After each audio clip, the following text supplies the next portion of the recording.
Welcome and thank you for joining this webinar on ICD-10. My name is Kash and I work in MTBC Meaningful Use team. I also have Ayad with me. Yes, Ayad? Yes, thank you very much, Kash. Good afternoon, everyone. We are conducting this webinar regarding ICD-10 implementation and its impact on the medical documentation along with the risks and the requirements. So, Kash, can you begin the webinar? Sure. Thank you. Before we get started, let me first tell you that all attendees are joined to this webinar in listen-only mode. This means that at any stage, if you would like to ask a question or would like to leave a comment, you can do so by typing the question or comment in the questions option of GoToWebinar panel that you can see on either sides of your screen. Also, at the end of this webinar, we will have a question and answer session, and we will try to answer as many questions as we can. But due to the time limit, if you are unable to answer any question, we will be reaching you out via emails. One more thing is the recording of this webinar will also be available on our website, mtbc.com, in around 2 business days. Let me also tell you a little bit about MTBC. Established in 1999, MTBC now has more than 1,000 employees and is currently serving 35 unique specialties in 39 states across the country. We also ranked among the Deloitte Tech Fast 500, and we are an Inc. 500 5000 company. MTBC is also a Microsoft Certified Gold Partner, and we provide ONC Certified EHR and SureScript Certified solutions. Now we'll have Ayad to go through the webinar outline. All right, thank you very much, Kash. Today we will be covering the topics of discussion regarding ICD-10. These topics include the overview of ICD-9 and 10 along with the timeline, the ICD-10 CM structure, myths about the ICD-10, ICD-10 PCS structure and changes, impact on HIPAA transactions, need for the transitioning to the ICD-10, the ICD-10 and effective medical documentation, MTBC's course of action, what are our responsibilities and our successful implementation of ICD-10 CM and PCS. Also, we will be talking about the timelines for HIPAA entities and the tools and resources. So let's move on to the overview of the ICD-9 and 10.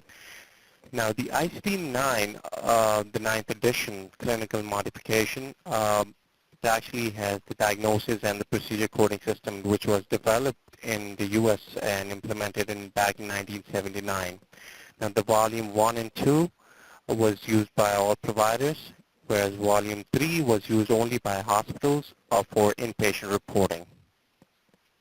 Now, all these 3 volumes, obviously, they contain the diagnosis and the procedure codes respectively. Now, ICD-10 is a bit different than ICD-9, I mean, in a lot of ways. It includes the classification system developed by the World Health Organization. It replaces the ICD-9, and the ICD-10 basically has 3 volumes, just like ICD-9, but the first volume is a tabular list which consists of alphanumerical listing of diseases. The second volume is the instruction manual that contains introduction to classification and instructions about how to use this classification to code properly. Whereas the third volume is alphabetical indexed, and it is an alphabetical list of diseases and also the conditions of the code. The billing format will be changing as well. The X12 version 5010 update will be required to accommodate new code formats. Now let's move on to the users of ICD-10. Now, by the World Health Organization, they categorized the users based on 3 titles. One is the certifier, those who can issue certificates based on the studies of mortality and morbidity, for example, death certifiers. The second would be coders, the one who translate the cause of death or morbidity of disease into standardized ICD codes using the rules and conventions. And whereas the third ones are the user of coded data, one who uses the coded data to analyze and make decisions. That is resource allocators, case mix, experts.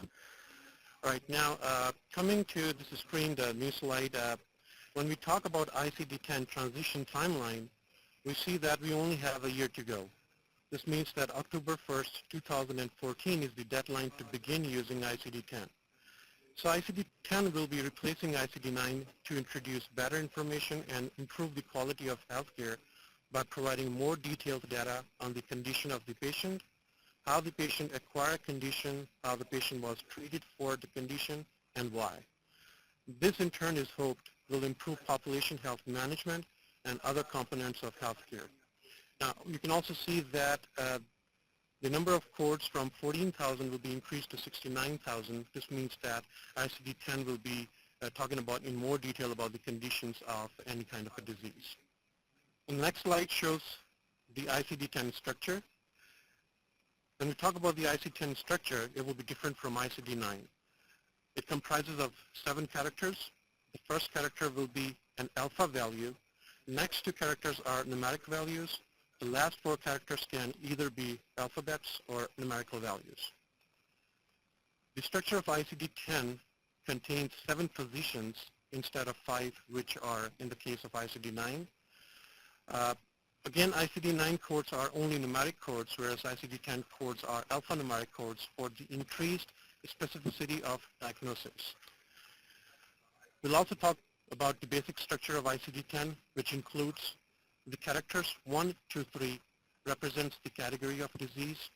Character 4 is for etiology, which is causes and origin of disease. Character 5 is for the body part that is affected. 6 being severity of illness. And the 7th character will be used for the extension of the code to increase specificity. Now for this transition of ICD-10, new tested software must be installed, and medical practices should provide training for physicians, staff members, and administration or the administrators to go smooth with ICD-10. Going to the next slide, it will basically tell you some myths about ICD-10. Now most professionals believe that the transitions to ICD-10 is an IT exercise. People believe that they have plenty of time to take care of this change, but to be precise, we are now left with less than a year. Some also believe that it's just a change in codes that may have a slight effect on the business, and few also believe that only the health information managers need to worry about it. But in actual, it's nothing like that. We will also be discussing who needs transitions to ICD-10 later in this webinar, and that will explain it in future. Thank you very much, Kash. Now let's talk about the procedure code changes for ICD-10 PCS. Now the ICD-10 PCS will be used for inpatient hospital procedures only. Now, however, the physician documentation for procedures will be a critical element in these procedure codes. They have been increased, and physicians will now need to dig deeply the symptoms a patient carrying in order to apply the codes effectively. Now these codes, they have changed from 5 to 7 positions, and a specific meaning is assigned to every position. We'll be seeing it in later slides. We'll also provide you with an example and show you how the codes work. Let's move to the next slide. Okay, now this is the structure. There are 7 digits in all, and they include the alphabetics and the numeric as well. The first one is the section. The second one would be the body system. The third one is the root operation. The fourth one is the body part. Fifth one is the approach. Sixth, the device. And the 7th is the qualifier. In the next slide, we'll show you the example of how these digits work. All right, now, as you can see that the ICD-9 sample code, which shows here for laparoscopic appendectomy, and it's 47.01. Whereas in ICD-10, the same diagnosis is actually mentioned as 0DTJ4ZZ. Over here, it is showing every single digit with separate description. As we can see from this example, that the ICD-10 is more detailed. All right, let's move to the next slide. The ICD-10 diseases group. The World Health Organization has grouped the information about the diseases, conditions, the causes into the following categories. The communicable diseases, the general diseases that affect the whole body, local diseases arranged by site, developmental diseases, injuries, and external causes.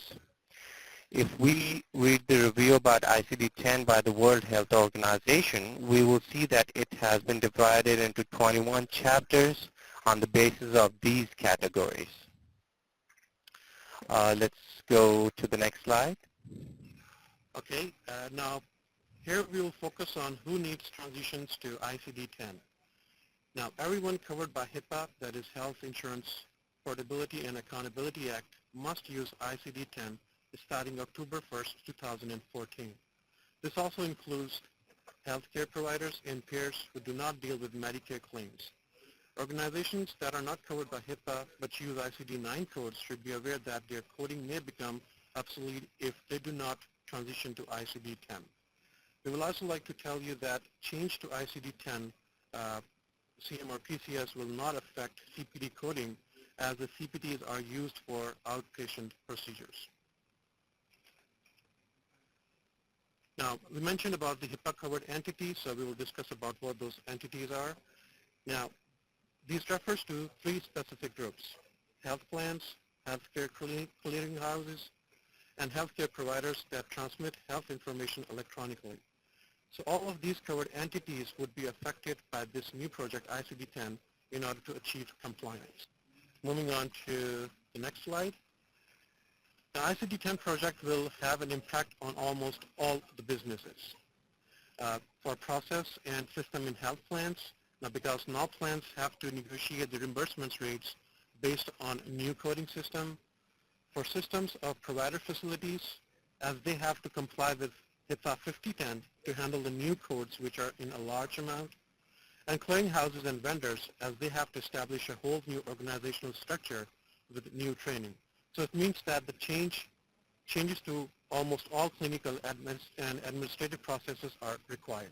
Moving on to the next slide, which is why there is actually a need for a change. Now, the practice of medicine has changed dramatically in the last 25 years or so. There have been many new conditions discovered, many new treatments developed, and many new types of medical devices have been placed into service. The ICD-9 code set was not designed to capture all of this progress, and as such has become, cut down with many types of modifications to attempt to capture information. The ICD-10 code set is much better at describing the current practice of medicine and has the flexibility to adapt as medicine changes. All right. Now we'll be talking about the effective medical documentations and risk with the provider's point. Now, as ICD-10 CM codes show more specificity, which it also includes a 7th position, especially. It's an extra position which they have added. It requires more documentation to support the codes, and although these new codes will result in increase in time of documentation with almost 15%, but they will help in claim processing in a way by reducing the denial of claims and more payments, as new coding system will mean new coverage policies, new medical review edits, and new reimbursement schedules. So since the codes are specific, they also provide extra description with every digit. So there would be more, there's more room for improvement in the description of the codes, as well as more improvement in the coverage, and more payments would be for the providers. Let's move on to the next slide. Okay. Now, as the codes include severity 2 in ICD-10, so renegotiation are required to discuss the new reimbursement plans with the payers, which are the insurance companies. It is expected that in the start, pens, denials, and rejections will increase as the codes are new, unless both the practitioner and the plans get used to the codes. Now, as you can see, It's new. It will be starting on October 1st, 2014, so there might be some discrepancies in the start, but later on it will get better. To avoid the discrepancies, we need to get prepared. All the providers need to get prepared before October 1st, 2014, so they can start implementing on or after this date. Now, moreover, quality issues will also be easily resolved with these new ICD-10 codes as they incorporate the laterality, encounters initials, or subsequent and information about the healing too.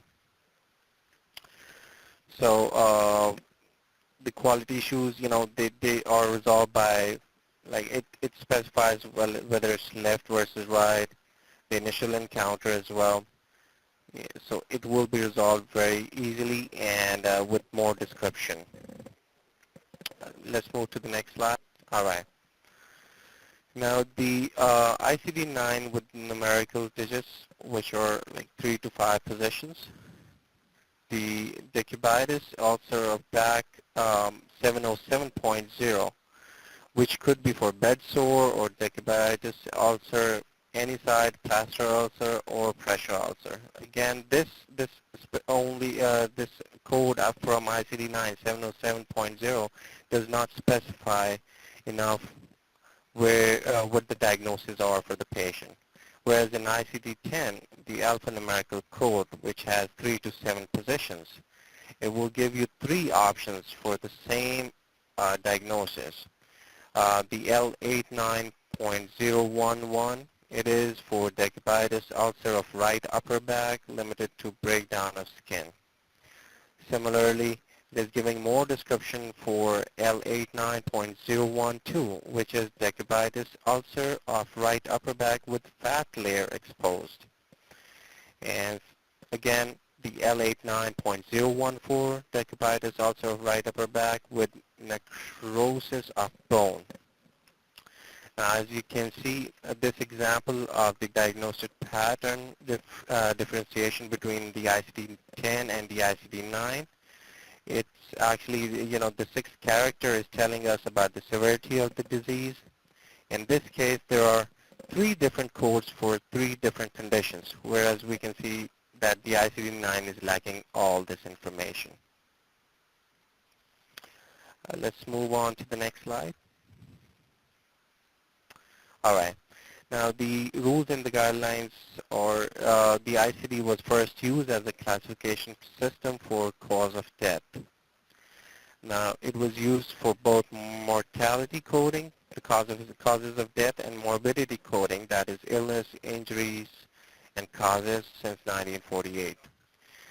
The section 4.4, morbidity in volume 2 of ICD-10, which is basically the instruction manual, contains the rules and guidelines adopted by the World Health Assembly regarding the selection of appropriate condition from morbidity records and guidelines for the application of the rules of coding of the conditions selected. Let's move on to the next one. All right. Mortality, the cause of death information, is one of the most widespread sources of health information worldwide. Like death certificates are the main source of cause of death. It's basically the mortality data. Similarly, in ICD-10, the CM and PCS, which is where more than one cause is involved in death, it also will tell you about the sequence of causes established. The most relevant of the cause of death for epidemiology and public health purpose is selected for coding and reporting. And this single cause is called the underlying cause of death. All right, so the next slide shows MTBC's progress or development in terms of ICD-10. Now, since we have given you the overview of what ICD-10 would be, what are the deadlines and so on, so it's important for MTBC to be up to the mark so that whenever the deadline comes, our clients and MTBC should be in a state to adopt all those changes. So in terms of project planning, ICD-10 transition is more than a technical concern. But it's basically a project planning challenge that requires coordination of all departments, the financial planning, training, and motivation. Now, the motivation basically is the biggest issue. 2 years ago, the healthcare industry seemed to be worried about motivating medical coders to adopt ICD-10 coding. Now, the focus is on the physicians as they have to face the direct and indirect costs. Also, MTBC is fully prepared to engage with the providers to check their readiness and to help them carry out smooth and successful ICD-10 transition. MTBC is also ready to test the new ICD-10 codes, as it is done with the strategy development process. So we are ready to testify all the new ICD-10 codes. And also MTBC has conducted the business process analysis about what are the interfaces, boundaries, and what databases needs to be changed. This would be further conveyed to those providers and payers that are ready to test with us. So in terms of the system changes, the ID system changes, all the ID requirements, programming, and internal testing is completed. The stage involves testing those entities covered by HIPAA that can create and receive complaint transactions as these transactions move through system and process. At the moment, MTBC is looking for the partners like clearinghouses to complete end-to-end testing. Vendors discussions, it will be achieved by looking into strategies, what other competitors or other billing companies are applying, and by having all the discussions done with them in terms to carry out the ICD-10 process in a smooth manner. Now, to make sure that practices should check with their EHR vendors that they understand the data storage requirements for the new code set, the trainings that are available online, or to seek any available training through the associated websites and software-based instructions, and to invest in additional technology such as patients' kiosks to boost productivity and to adopt the ICD-10. Also, in terms of the resource allocation, this means that how much of the resource to allocate to train the coders and other staff, how much will cost for software updations, and the time it will take to learn ICD-10. So all these things are planned by MTBC, and MTBC is in a pretty good position to adopt all these changes. And we will also be, establishing links with our clients to train them more about ICD-10, how they can use our systems in order to adopt those changes, and how they can successfully do the compliance with ICD-10. Cash, I wanted to add something as you were talking about the MTBC's involvement in ICD-10. MTBC has basically revamped the whole meaningful use team, and the meaningful use coaches will be actually helping the clients throughout the ICD-10 transition process, which will include testing, training, and implementation. So we are always here to help all of our clients. I mean, if till the time this implementation is done, till that time, the meaningful use team, since we have been helping you with the meaningful use incentive as well as the PQRS and e-prescriptions, we will also help you with the transition to ICD-10. Yeah, that's right. And another part would be the webinars, because we'll be coming with a series of webinars. Whatever changes, whatever guidelines will be, in case updated, or if we are equipped with new instructions, it will be our job to disseminate that information among our all clients so that they should be right on the target, and whenever the time comes, we should all be in a position to adopt the changes and to make the process in a smooth way. Right. Along with this, I would also want to add that on the MTBC website, we have a specific corner for the ICD-10 where you can find our converter as well from ICD-9 to ICD-10 coding, as well as from ICD-10 to ICD-9 coding, and some educational material which will help you understand the transition process more. Right. So far we actually are discussing about the vendors and other stakeholders. We would also like to talk about the patients because patient education is also required in order to let the patients know about the ICD-10 implementation and its effects on them. So again, MTBC's Meaningful Use team is prepared with the education material, we will also be including all the information towards products, the EHRs, the PMS, so that the patient should be educated in time and so on. Also in terms of the trainings, that becomes the important point because there will be a change, and whenever there is a change, one needs to get trained properly in order to adopt it in a successful manner. So MTBC is pretty much equipped with that, and we have a trained staff available. Our job is to provide the trainings in terms of our products, like all the upcomings and so on. And on the other hand, we want the providers to select any key staff members in their office so that they can assign the certain duties to those members in order to learn ICD-10 and how they can adopt those ICD-10 changes.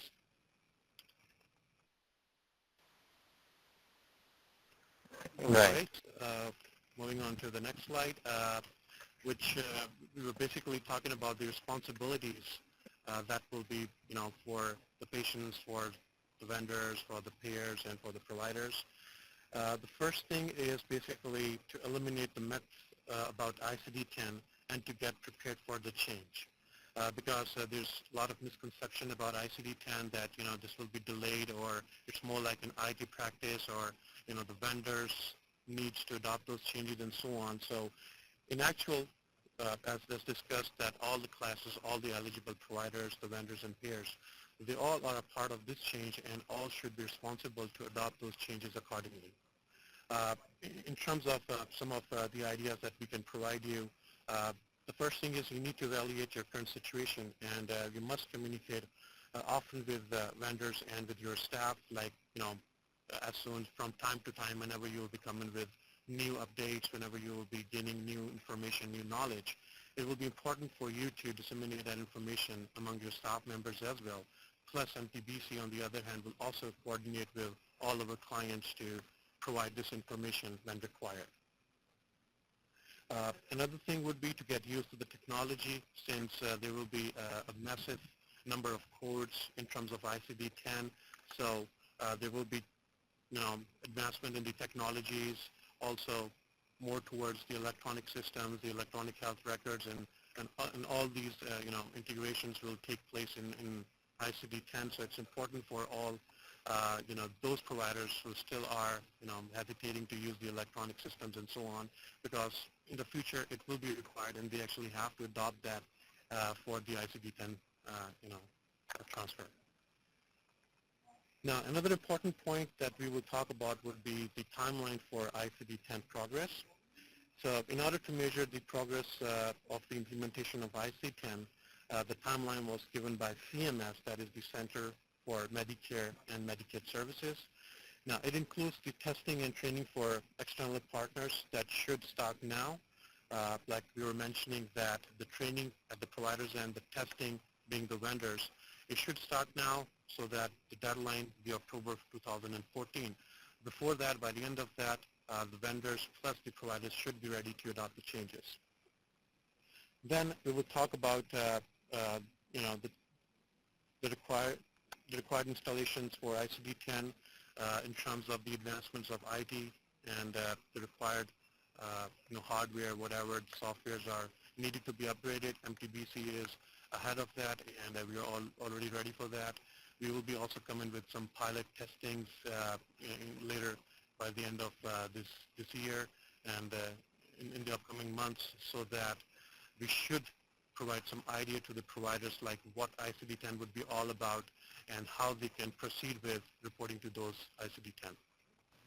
Right, Cash. I wanted to add something. I mean, since MTBC is helping all the clients with the transition process, but at the same time, the clients need to focus on the timeline which we have. The October 1st, I understand it's a deadline, but the transition should be before October 1st so that they're prepared on October 1st to go for the ICD-10 transitioning. Right, and I would also like to tell about, other programs that are running side by side, especially the stage 2. Like most of the providers are aware that stage 2 will be coming next year as well. There's a separate certification required for stage 2, and again, MTBC is ahead of that.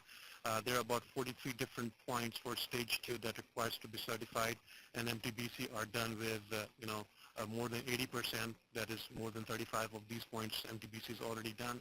We are in the phases to get our software certified for stage 2, and that will again be some helpful products for our clients to go for stage 2, because we will be ready ahead for that. And that will be done by the end of December, like by the end of this year. Right. Yeah, I'm sorry, go ahead. Yeah, I was actually talking about the same slide which we have in front of us about the resources and references. There are, regarding ICD-10, you can collect information from a lot of different websites, but let's give you some examples. The first one over here is the cms.gov/ICD-10. All the updates about ICD-10 would be available on this link. The second website we have, again, is for CMS. It actually includes the maintenance and updates of ICD-9, CM, and the ICD-10. Discussions are there. Then we have the third by the World Health Organization, which is apps.who.int/classifications/apps, ICD, ICD-10 training, and ICD-10 training start index. Now these links are very helpful in a way that this transitioning process is not a small process. It's a big process. First, you need to educate yourself about ICD-10, as in what you need to know and what you need to do. What staff members in your office need to know about ICD-10, and all this educational material will be very helpful in the whole transitioning process, because October 1st is the deadline. I'm repeating this again and again because, a lot of providers, a lot of clients, a lot of people, in fact, think that the transitioning process can also start from October 1st on or after October 1st, 2014, whereas after October 1st, 2014, they will have to go with the ICD-10. So the transitioning, the testing, and implementation should be done before this date. Now, we also have a lot of information about ICD-10 on our MTBC website. On the main page, you'll see a resources tab, and under resources tab, you will see ICD-10.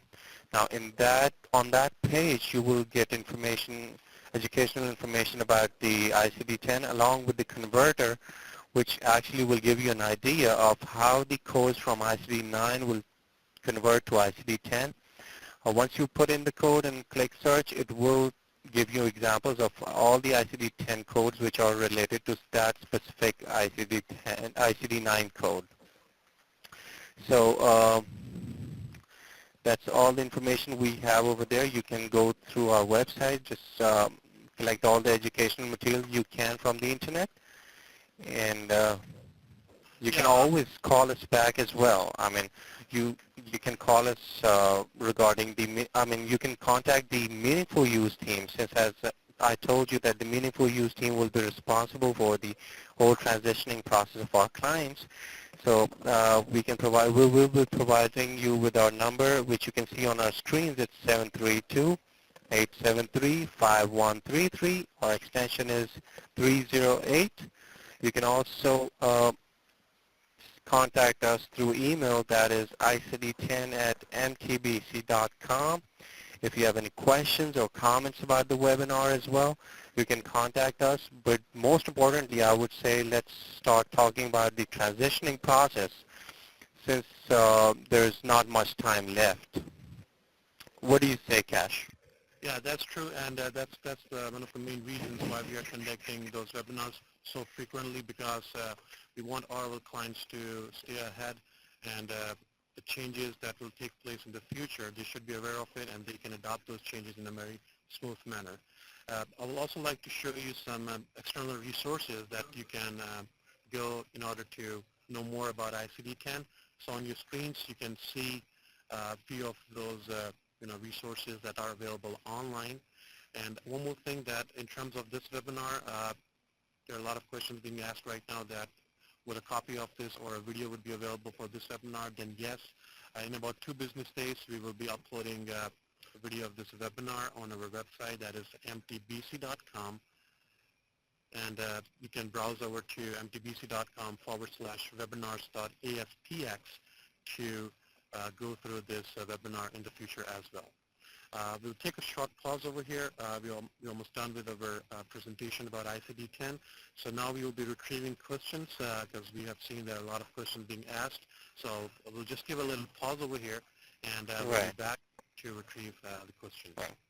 I would suggest our attendees to ask any questions regarding any confusions from the presentation or ICD-10. We encourage them to ask questions because that's the way problems are solved. We're going to take a pause. Please put down all the questions in the question box and send them to us. Yes, sir.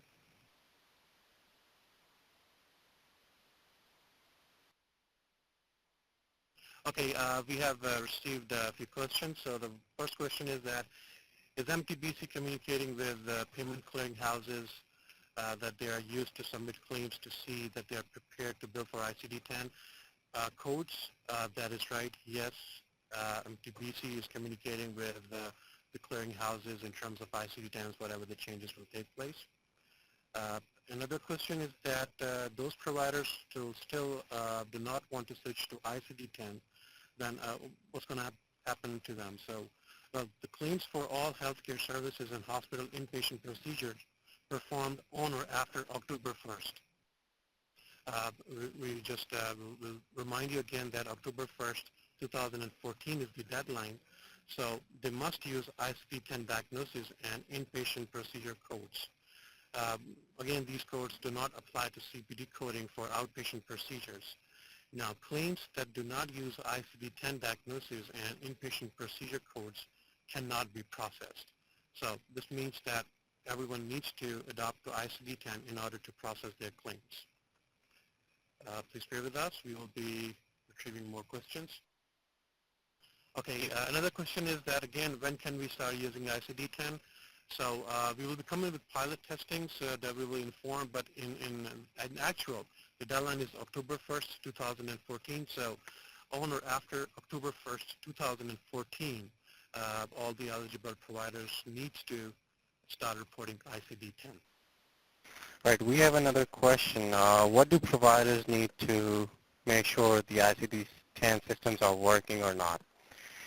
Now, if we talk about just general providers, I mean, they have to go through a lot of testing, working with the payers, clearinghouses, billing services, and all that. But with MTBC, you wouldn't have to do all of these as such. All you got to do is keep in touch with us, attend the training sessions on time, because we will be testing. Our IT team over here will be conducting testing and working with the payers, the clearinghouses, and everything. All you got to do is keep in touch with the Meaningful Use team, since we will be helping you out with the whole transitioning process, which is very important.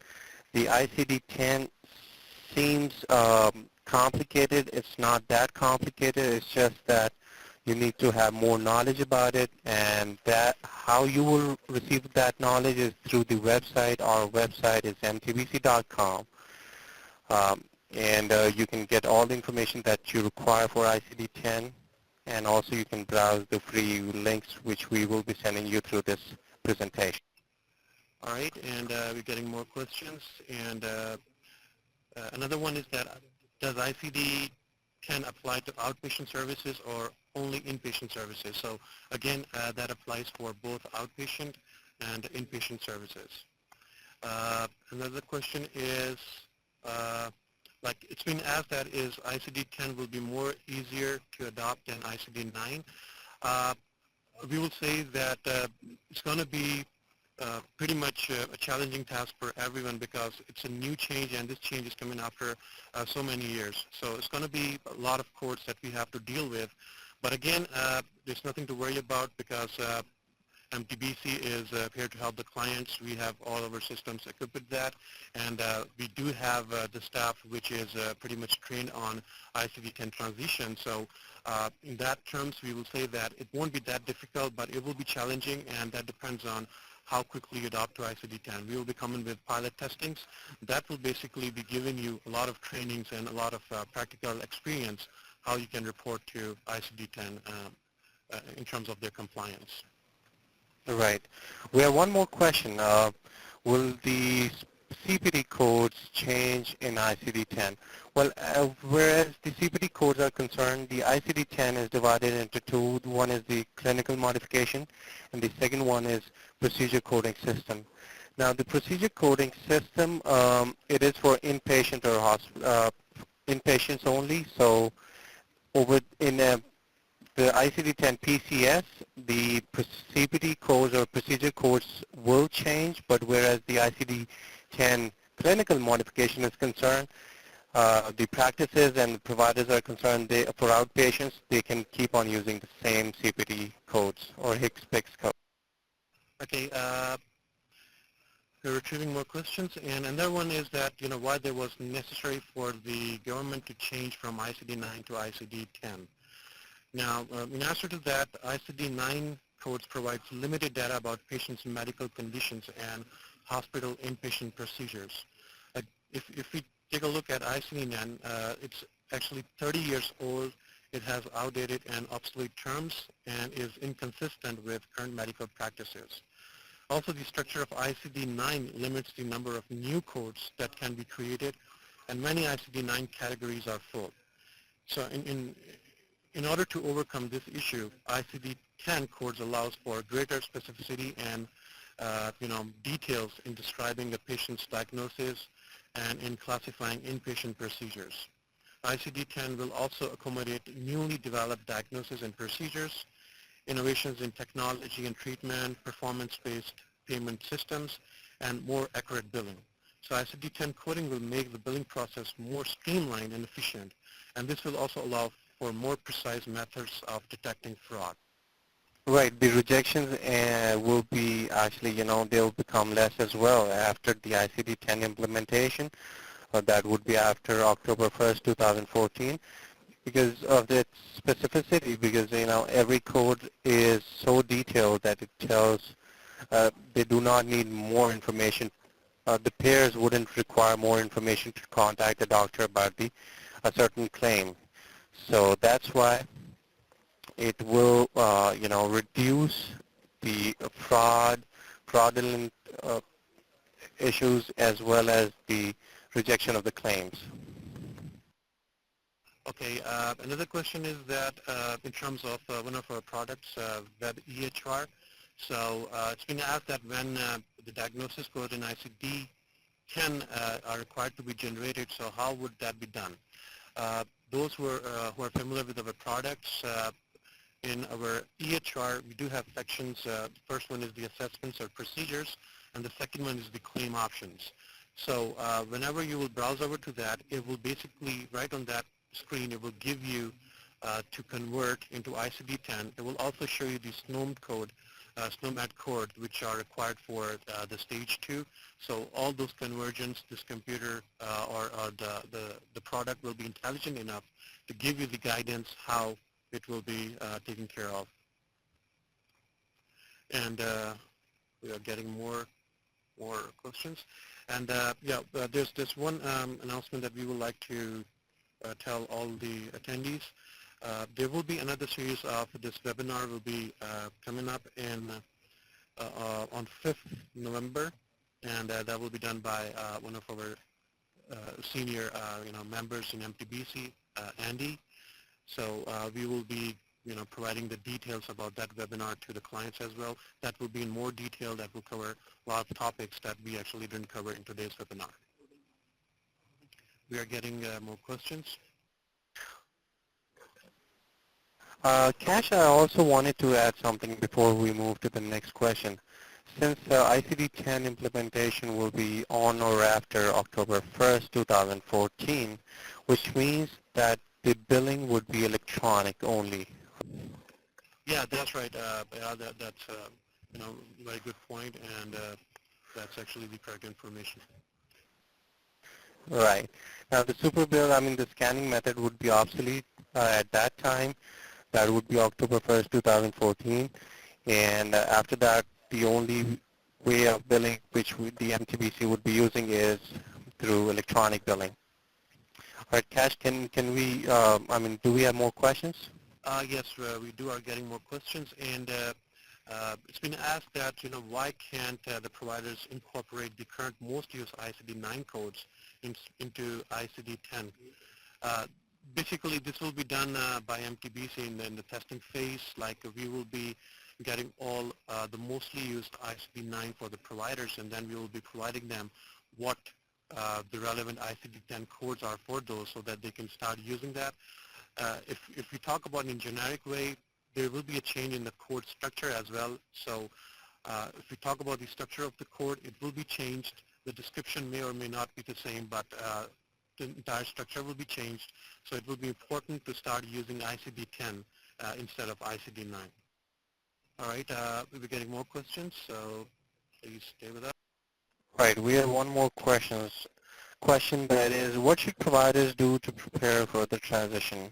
Well, as we discussed earlier as well, the clients working with MTBC would not have to worry much, but still they need to keep in touch with the meaningful use team, which will help them with the training, the whole transitioning process, the implementation, whereas at the back end, MTBC will be conducting different tests with the clearinghouses, as well as the payers, the insurance companies.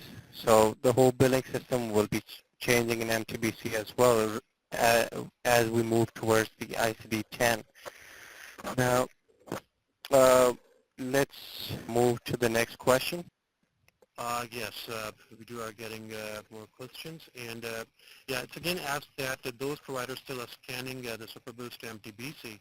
Well, unfortunately, they won't be able to continue that for ICD-10 because when we talk about the number of codes, when we talk about the structure, it will be pretty much difficult for us to maintain the superbills because it may exceed 5 or 6 pages of superbills, so which won't be appropriate for the providers plus for us to continue the process for scans in order to receive those ICD-10 codes in the superbills. So we will be providing you the trainings, how the electronically submission of those codes is done. Detailed trainings will be provided to all of our clients, and each and everything about ICD-10 will be explained prior to the compliance date, that is October 1st, 2014. Please bear with us. We are retrieving more questions. Okay, once again, I would like to tell you about the new webinar that will be coming. 5th November, we will be coming up with another webinar for ICD-10 in terms of focusing towards the coding of ICD-10. So that will basically clear what codings are all about in terms of ICD-10, how it will be different from ICD-9, and how it will be done through MTBC's products. All right, we're getting more questions. So yeah, there's a question asked, which is that would there be any need to use both ICD-9 and ICD-10 codes during the transition? Now, being rendered, the practice management systems must be able to accommodate both ICD-9 and ICD-10 codes until all claims and other transactions for services before October 1st, 2014 have been processed and completed.